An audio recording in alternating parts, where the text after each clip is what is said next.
All right. So we're going to talk about getting your website to make more money. All right. Now I looked at your website, and here's kind of the issue. The reason that people buy from other people, there's three things. Do you know what those three things are? People buy because the price is right, the timing is right, or they buy because of the brand. Okay? The brand is surprisingly important. Are you guys coffee drinkers? You guys drink coffee? I don't drink coffee. You're a tea guy? I don't like coffee either. But when I go to the store, I sometimes pass down that aisle. And if you notice, if you go down to the store, you have two options. You can purchase a name brand, one that's well known, or you can buy some other brand. Now, one day I was walking down that aisle and I noticed the price difference between two brands. One of the brands of coffee, it was a familiar logo, and it was that Starbucks logo. You know the Starbucks logo. It's not the most attractive logo in the world, but it's known, right? And then there was another brand that was I was at Kroger, so I think it was just like the Simple Truth brand, which is the store brand, right? Now I looked at the packaging, and I saw that the beans were from the same place. They were both from Colombia. They were both medium dark roast. They were both the same exact blend. Everything, all the ingredients was exactly the same, but the price difference, right? Which one do you think sells more, Starbucks or the Simple Truth, the generic? Starbucks, easy, right? So what is the difference? The brand, right? It's all the brand. And so having a brand that is known is the difference between being just a run-of-the-mill company that has to compete on price, has to compete on time, and being a company that can actually charge money and get work. So how do we make our website so that it conveys a level of brand prestige and awareness? That's the question, right? So there are a few components to the brand, or to the website. The first is the header, and then there are the sections. Okay, that's how a website is designed. You have the header section, and then you have other sections of the website. The header section has to quickly answer a couple things. It has to answer the who, what, why, where, and how. Okay, you've heard of who, what, where, why, and how, right? Who are you? Right? I looked at your website. Honestly, I'm not so sure. I saw a logo, but I'm not so sure. What do you do? I'm not so sure, right? If it doesn't answer who you are and what you do and where you serve, when somebody lands on your website, they're not going to know that they're in the right place. They're going to be like, okay, I landed here, and I'm not sure if this is the right company. Because I need painting, but I need a specific kind of painting. You know, maybe I need commercial, maybe I need residential, maybe I need to paint some apartments, maybe I need to, paint a mural, maybe I need to paint a car, right? If they land here and they don't know who you are, what you do, and where you serve, they're going to bounce from the website, okay? You also want to answer why. Why should they go with you, right?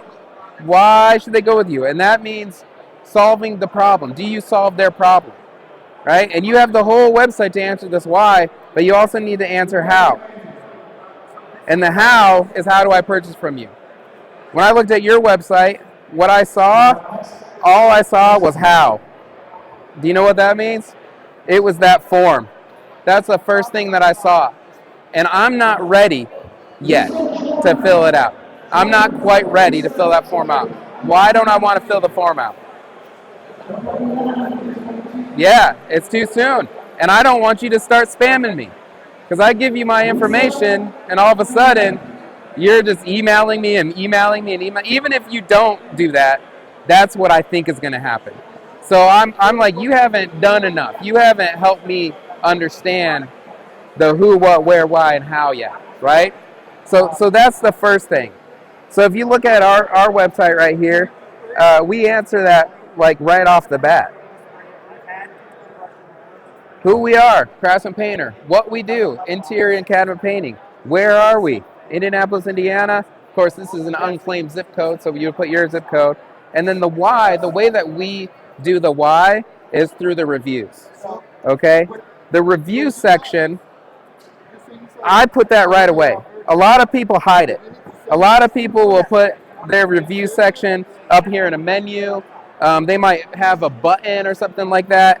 But I put the reviews right away. Why do I do that? Yeah, I'm confident. I'm not hiding, right? People, I mean, think about how you guys use websites. If you're gonna buy a product, like where's the first place you go?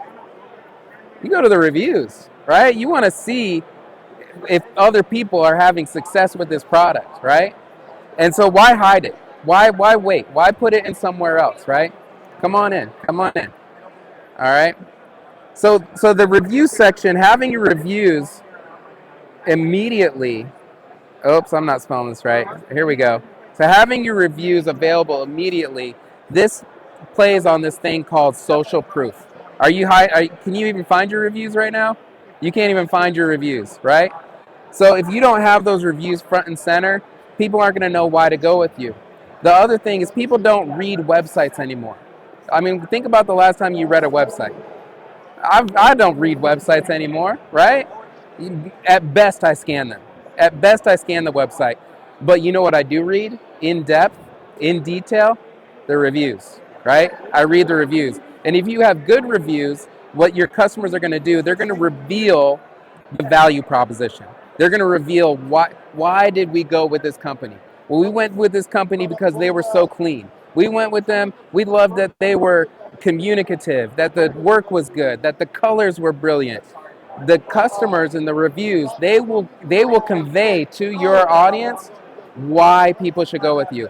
And it's so much stronger coming from other people than it is from you, right? I can go on and on and on about how, I clean up at the end of every day. I communicate on a daily basis. We have painters who are so good at what they do. I can say that, but the customer, they know that I'm a salesperson. And so they know that it's lip service. That's why we just let the reviews do the talking, right? We let the reviews do the talking. And people need a good amount of reviews to feel like it's true and real, right? We also pair the pictures with it because people want to know what they're getting. If they don't, think about it. I mean, how much is your average sale? Do you know? $2,000 to $5,000, and you somewhere around there, $2,000 to $5,000. No, for painting a house or painting, your average project size, right? $2,000 to $5,000, somewhere in there. Okay, so put yourself in your customer's shoes for a second. When's the last time you purchased something for $5,000 without seeing it? Have you ever? Right? Have you ever? Would you ever buy a $2,000 to $3,000 computer without playing around with it, without seeing anything, without reading any of the specs, right? Well, what we're doing as service providers is we're actually telling the customer, oh, just trust us. Just trust us. I don't have any picture of my work. I don't have reviews. I don't have a clean website. I don't have any of that. You don't know who I'm going to send to your house, but just trust us. Give me $2,000 down, and we'll get to you in 2 months, right? That is so much. You're asking so much of the customer, and for a lot of people, it's too much. But if you have the ability to show what you're doing through your pictures, you're showing pictures, you're showing video, right? As a project manager, you go to those job sites, take video of your crew working so that people can see who's going to come in their house. Post it on your social media, post it on your Instagram, on your Facebook, on those social media platforms, because that is going to give people an idea of what they're buying. They have to know what they're buying or else they won't buy. Okay? So people buy for 6 reasons. The core principles of influence and persuasion. It's by a guy named Robert Cialdini. who put extensive research into this. The first one is social proof. So the reviews give us social proof. People buy when they know other people are buying, right? The second reason why people buy is because of authority or expertise. They need to know that you know what you're talking about, right? If you can't convey that you know what you're talking about, and we do this again through video, photos, those reviews, it all conveys expertise. But you also need to think about putting yourself out there a little bit more.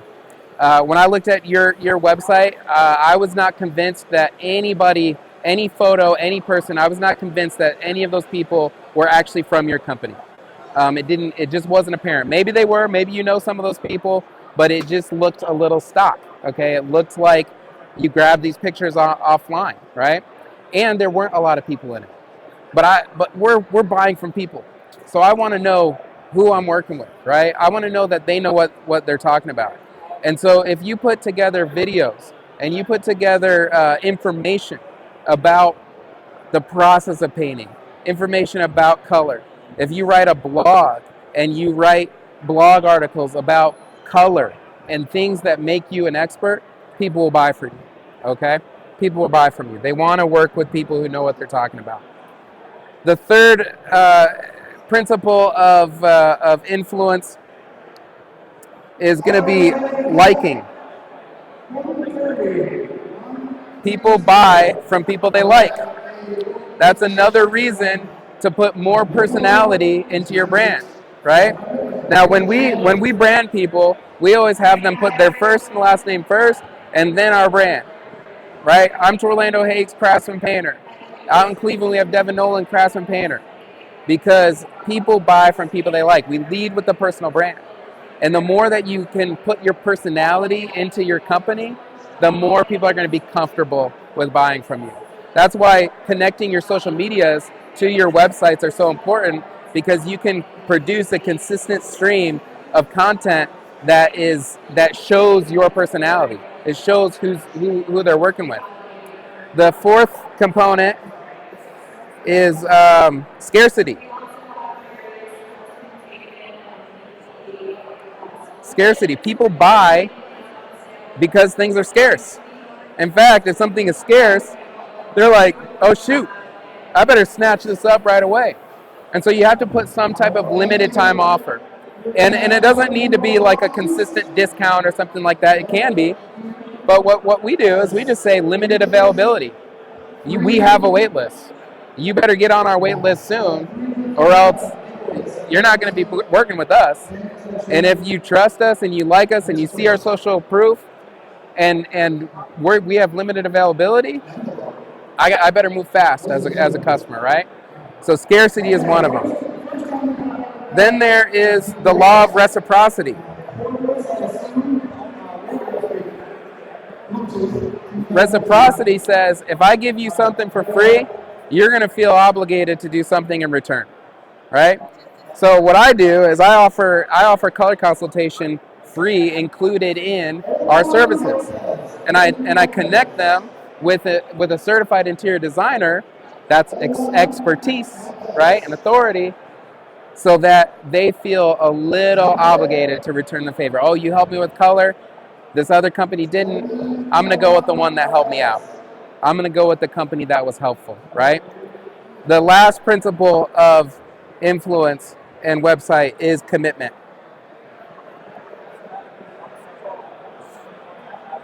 Commitment is when you ask them to do something.